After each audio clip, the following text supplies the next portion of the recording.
So you're a business owner, an entrepreneur, and you're looking at the crypto market thinking, I want in. Well, you're in the right place. In this explainer, we are breaking down exactly what you need to know about Bitcoin payment compliance. This is all about protecting your business so you can grow with real confidence. So you're ready to start accepting Bitcoin.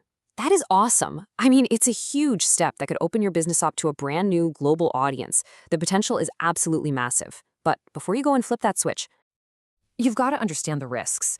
Because let's be real, this isn't just about cool new technology.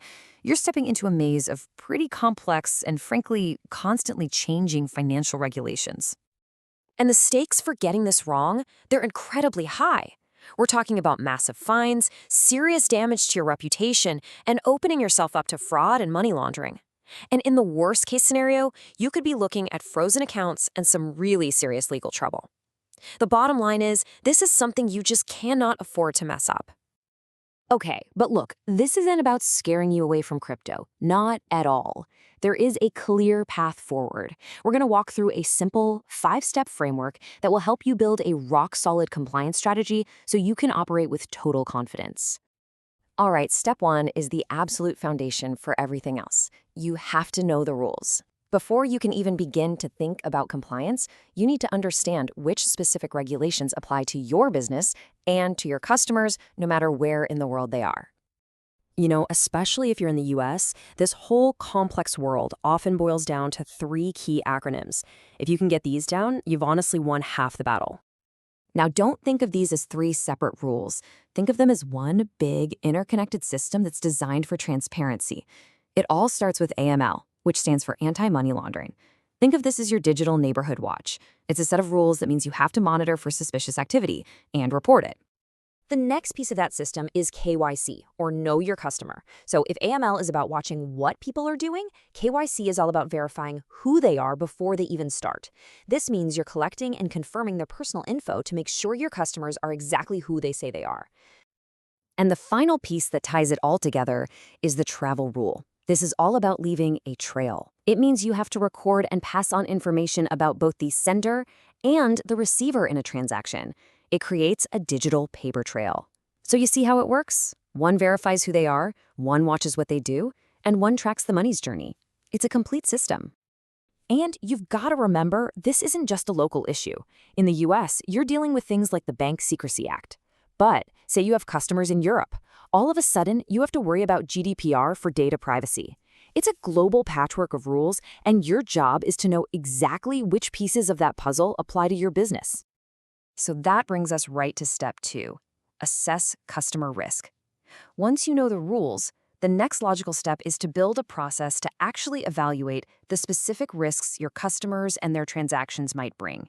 And this really breaks down into 2 key activities.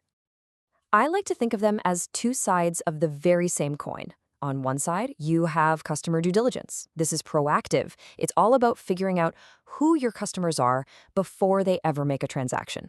On the other side, you have transaction monitoring. This is reactive. It's about analyzing what they're doing in real time. One is part of onboarding. The other is something you do constantly. So, what does good due diligence actually look like? Well, it means verifying government IDs and addresses for sure. It means figuring out who the real owners are behind any business accounts. You also have to screen customers against sanctions lists and what are called PEP lists, that's politically exposed persons. And critically, you have to keep secure records of all this for at least 5 years. Now, when it comes to the monitoring part, you just can't do it alone. It's basically impossible. This is where blockchain intelligence tools are absolutely essential. These are powerful platforms that can trace where funds are coming from and automatically flag wallets that are connected to shady activity. It gives you this incredible layer of real-time protection. And of course, all this high-tech monitoring has to run on something, right? Which brings us to step 3, secure your infrastructure.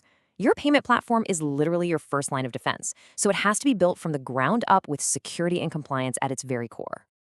When you're thinking about your payment architecture, there's one core principle, one single idea that is absolutely key to minimizing your risk and your regulatory headache.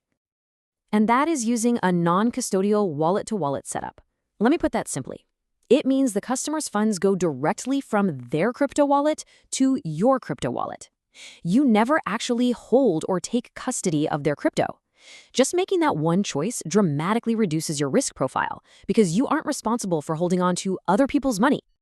Your platform also needs a few features that are just, well, they're non-negotiable. It has to have real-time blockchain monitoring.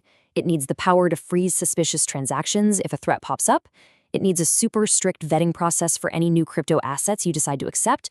And, of course, it has to be fully compliant with the travel rule. All right, we're rounding the final turn with steps 4 and 5, control and monitor. We're looking at these two together because they really represent the ongoing, active part of your strategy. See, compliance isn't a set it and forget it thing. It's a continuous cycle of building, testing, and improving. Think of it like a circle, right? A constant loop.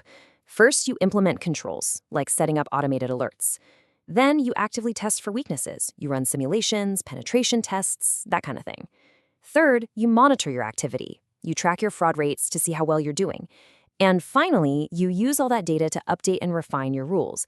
And then, bing, the cycle starts all over again. Now, when you follow these steps, you're doing so much more than just avoiding penalties. What you're really doing is building a comprehensive compliance framework that can actually become a strategic advantage for your business. So here's the bottom line. Strong compliance isn't a barrier stopping you from getting into crypto. It's a sign of a mature, trustworthy business. It's an ongoing commitment that protects you, it builds confidence with your customers, and ultimately it secures your place in the future of commerce. We've laid out the framework for you, but the crypto world, well, it never ever stands still.